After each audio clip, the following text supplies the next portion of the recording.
Today we are going to talk about the adjustments that it is often necessary to make to valuations, both of projects and companies. And we are going to divide this topic into two parts. Part one that we will cover today and part two in our next video. Once the projected cash flows have been determined, often valuations require some adjustments. These adjustments might affect either the discount rate or the present value. In this video, we will focus on adjustments related to the discount rate. In the next video, we will present the adjustments regarding the present value. The discount rate adjustments will be classified into three groups: diversification adjustments, operating leverage, and business portfolio.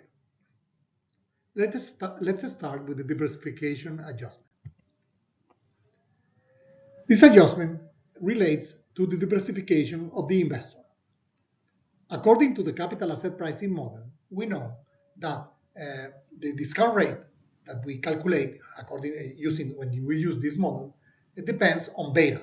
And beta is a measure of the risk facing an investor when the investor is very well diversified. So the risk which is relevant for any investment is not the total risk of the investment, it's only that part of risk which is somehow correlated with a market portfolio or with a well-diversified portfolio. So we know then that beta, according to the capital asset pricing model, the beta of a particular project or business is equal to the covariance between the returns of the project I and the returns of the market portfolio M, and the variance of the returns of the market portfolio, which is the denominator. Professor Damodaran of New York University proposes an adjusted beta for the case in which the investor is not fully diversified. This adjusted beta is equal to the beta, according to the capital asset pricing model, divided by the correlation between the returns of the project being analyzed and the returns of the market portfolio. And mathematically, this is equivalent to simply dividing the standard deviation of the returns of the project by the standard deviation of the returns of the market portfolio.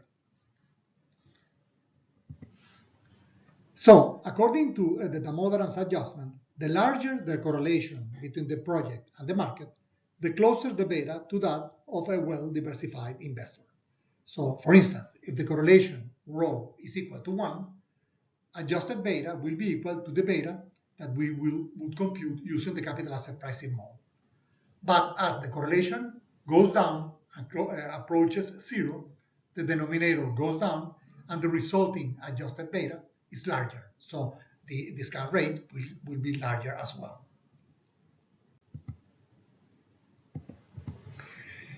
Actually, the relevant beta should be that of the marginal investor. By this we mean that investor which is willing to pay the highest price for the firm's stock. And hence, this investor, in theory, should be the investor which is more diversified. So the investor which is more diversified will demand a lower return because his beta will be closer to the beta of the capital asset pricing model. So if he demands a relatively lower return, so he will be willing to pay the maximum possible price, so he will be the marginal investor. The Damodaran's adjustment goes to the extreme of assuming that the marginal investor faces all the risk coming from the project or the firm. Okay, so he assumes that the investor is not diversified at all. This might be more or less true in the case of most family firms in which the family has all its equity invested in only one business.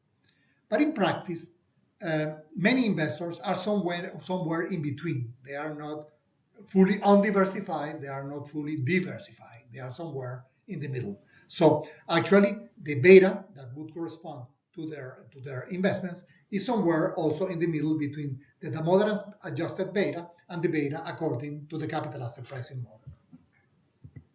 It is true that this is a serious criticism of the model as adjustment. However, we don't know of any other method to account for this problem. So the model as adjustment remains the best tool to account for the lack of diversification of the investor. Well, the second topic we want to cover today is operating leverage. The operating leverage is just the ratio between fixed and variable costs. The higher this ratio, the riskier the cash flow. Okay, the higher the proportion of a fixed cost with relation to variable cost, the less flexibility the firm has to adapt to changes in the economic environment. So the riskier the business will be. So for the same line of business, the higher the proportion of fixed costs, the higher the beta will be. So depending on this relationship between fixed and variable costs, we would need to do some kind of adjustment to beta, even if we are talking about the same business. Given the abundance of labor characteristic of emerging markets, variable costs are usually relatively more important in these countries. So investments in these countries have more flexibility as to these variable costs. Hence, ceteris paribus, keeping everything else the same, and regarding just operating leverage, for the same line of business, discount rates will tend to be lower in emerging markets. The other topic we want to cover is business portfolio. When we deal with diversified firms, there is no such thing as a unique discount rate, but different discount rates for each line of business. For instance, let's think of Berkshire Hathaway, Warren Buffett's company. This firm invests in many different types of businesses, so it does not make sense to use the same discount rate for every business in which Berkshire Hathaway is involved. So we need a different discount rate for every separate business.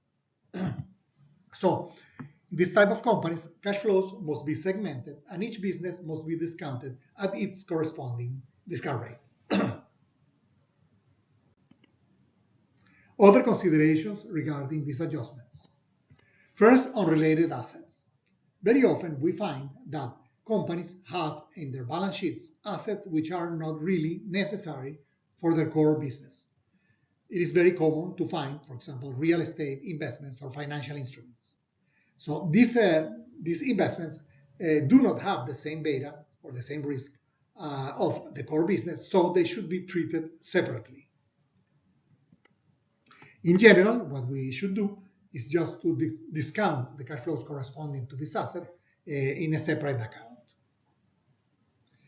The other adjustment we want to talk about is firm size, or what is called the small size effect. Traditionally, it has been thought that smaller firms seem to have larger returns than their larger counterparts. So for smaller firms, in principle, we should use higher discount rates. However, recently it has been found that the return effect shows at both extremes. So it is not a 0-1 phenomenon or a plus-minus phenomenon. It's a continuum. So that we also find that returns also rise as the size of the firm is larger. So in general, the conclusion is that nowadays it is not a very good idea to make an adjustment for a small size of the firm. So in general, we should ignore this adjustment. So let's conclude. Once the projected cash flows have been determined, often valuations require some adjustments. In this video, we discuss adjustments related to the discount rate. In particular, the adjustment regarding investor diversification, operating leverage, business portfolio, and related assets. In our next video, we will present adjustments regarding the present value of the cash flows. And this is all we wanted to talk about today.